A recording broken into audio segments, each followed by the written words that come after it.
교회 언니 교회 언니 토크 페미토크 최고 파이팅.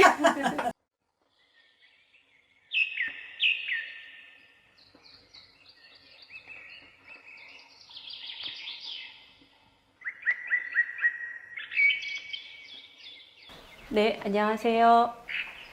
오늘은 여성역사문화공간 여담제 관장이신 이혜경 선생님을 찾아왔습니다. 선생님 안녕하세요. 안녕하세요. 네, 저희 교회 언니 페미토크 찾아가는 인터뷰에 응해주신 것을 감사를 드릴게요.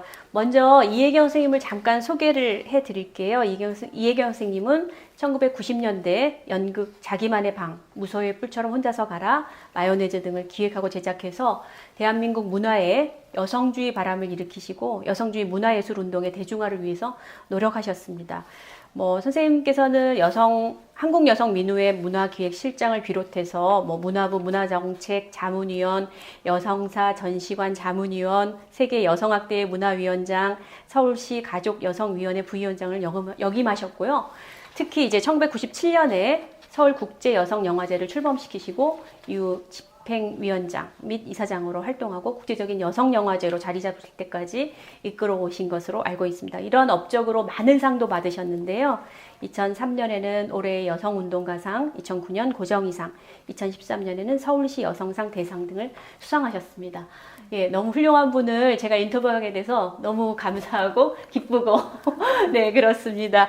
예, 제가 일단 선생님께 질문을 드릴게요. 어떻게 처음 여성주의를 접하시게 되시고 또 문화예술운동과 연결시키셨는지, 선생님께 페미니즘이란 무엇인지 보고 싶습니다.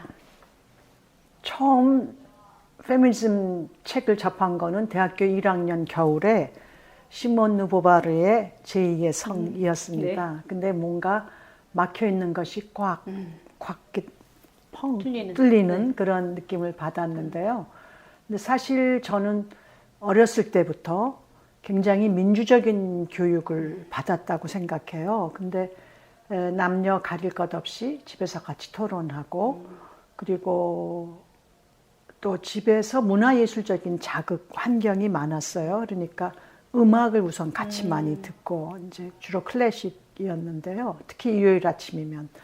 그리고 사진 책도 많이 보고 문학 전집이 당시에는 전집이 되게 많았어요. 그리고 또 무슨 문학, 음악, 미술, 화집 이런 등등의 자극이 많아서 문화예술에 접하고 또 연극도 많이 보러 다니고 그것이 조금 일찍이 제가 할 수 있었던 것인데 동시에 민주적 가정이라고 하지만 집 밖에 나가면 늘 이해할 수 없는 불합리한 삶의 모습들을 보게 되고 등등. 그리고 제가 중학교 다니면서부터 내가 여자라서 자유롭지 않구나.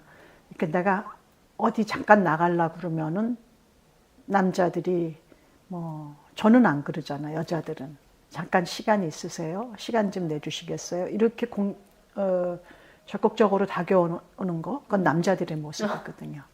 여자들은 네, 안 그러거든요. 근데 이제 이 차이가 뭔가 이런 생각이 중학교 때부터 시작하고 내가 여자니까 여행을 다니는 것도 그렇게 자유롭지 않구나. 그렇게 그런 모든 것이 여자이기 때문에 불편한 것에 대한 자각이 하고 그런데 이제 좀 화도 나고 그것에 대해서 불편함이 있었기 때문에 대학교 1학년 겨울방학에 확 들어온 것 같아요. 그래서 그 당시 서울대, 이대는 별로 그런 움직임이 없었는데 남자 대학에서는 연극을 하는 것도 민주에 대한 것을 관심을 가지고 얘기하기 시작했어요. 근데 그들이랑 같이 어울려 봤어요. 근데 여자와 남자의 관계에 대해서 은근히 무시하고 연애 상대 정도로만 생각하는 모습을 볼 수 있었어요. 그래서 여성문화예술 운동을 해야 되겠다라고 내가 잘하는 것에 대해서 결심을 했죠. 그리고 이것은 여성운동하면서 더욱 강화돼 갔어요. 왜냐하면 여성운동이 다른 운동에 비해서 좀 유연하긴 한데 기본적으로 관념적이고 구호적이다라는 느낌을 받았거든요. 그래서 좀 더 실제적이고 구체적인 접근을 하기 위해서 문화예술운동을 택하게 된 것 같습니다. 네. 여성주의 문화예술입니다. 아, 네. 너무 예, 존경스럽고 또 되게 재미있는 그 접근이신 것 같은데요. 또 그 서울국제여성영화제 또 어떻게 시작을 하시고 또 그 과정 이야기를 좀 어떤 목적으로 일단 영화에도 하셨는지. 제가 익숙합니다. 네. 이제 제 친구 아버지가 극장을 운영하고 있었는데요. 거기 가면 사이다도 주고 카라멜도 주고 공짜로 다 주는데 네. 그냥 앉아서 영화를 많이 볼 수 있었으니까 일종의 시네키스라고 볼 수 있는데 영화 많이 봤는데 베를린 영화제 제가 독일에 있을 때 영화제에서 보니까 영 포럼이라는 게 있었어요. 그러니까 굉장히 사회적 문제나 미학적인 문제나 이런 거를 토론을 많이 해요. 영화를 보면서. 그래서 제가 서울에서 스핑크스의 수수께끼라는 그 하루 하는 영화제가 있었는데 거기서 본 게 마릴린 고리스의 침묵에 대한 의문이에요. 근데 제가 사회학 공부를 열심히 하면서 책을 몇 권 본 것보다 그 한 권에 영상의 그 파워가 저렇게 대단하구나. 여성들은 계속 이 얘기를 길게 할 수는 없는데 어쨌든 살인을 했어요. 옷가게 주인을. 근데 거기에 각각 계층과 직업이 다른, 연령대도 다른 여성들이 같이 공모해서 살인을 합니다. 근데 왜 그런, 당신들 크레이지지, 미쳤지. 그런데 정신 분석가가 이제 아니게 나오는 거죠. 근데 여기서 맨 마지막에 법정에서 여자들이 공통적으로 웃는 웃음은,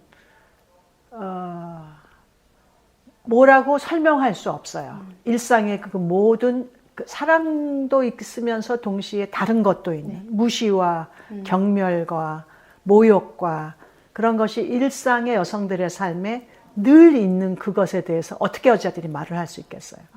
다 같이 그 합리적이고 똑똑한 그 판사, 변호사, 검사의 말에 대해서 모든 여자들이 전염되는 것처럼 하하하하하. 그거는 뭐냐면 하나의 그 말로 표현할 수 없던 세계에 대한 새로운 여성들이 집단적으로 공감하면서 새로운 틈을 내고 갑자기 비상하는 언어다. 저는 그렇게 생각을 했습니다. 그래서 그걸 보면서 그래, 여성 영화제를 하는 거다. 그리고 그때 당시 이제 글로벌라이제이션 이런 얘기도 나오기 시작하는데 한국 사회는 여전히 우물 안에 갇힌 개구리고 그래서 영화제, 연극 한 편만 하지 말고 많은 작품을 보자. 세계 각국에서 하는. 그렇게 해서 시작했습니다. 네. 그래서 저도 2019년에 그 서울 여성국제영화제에 그 개막작과 폐막작을 보러 갔다 온 그런 경험이 있는데요. 정말 많은 나라들에서 그러니까 여성이 주인공인 그리고 여성의 관점에서 여성의 이야기를 이렇게 해내는 그런 많은 작품들을 보고 아 정말 막 뭐랄까요 시원한 내가 하지 못했던 이야기들을 아니면 나의 모습들을 이렇게 드러내주는 그런 영화들을 보면서 예 굉장히 그 하여튼 시원한 그런 느낌을 받았어요.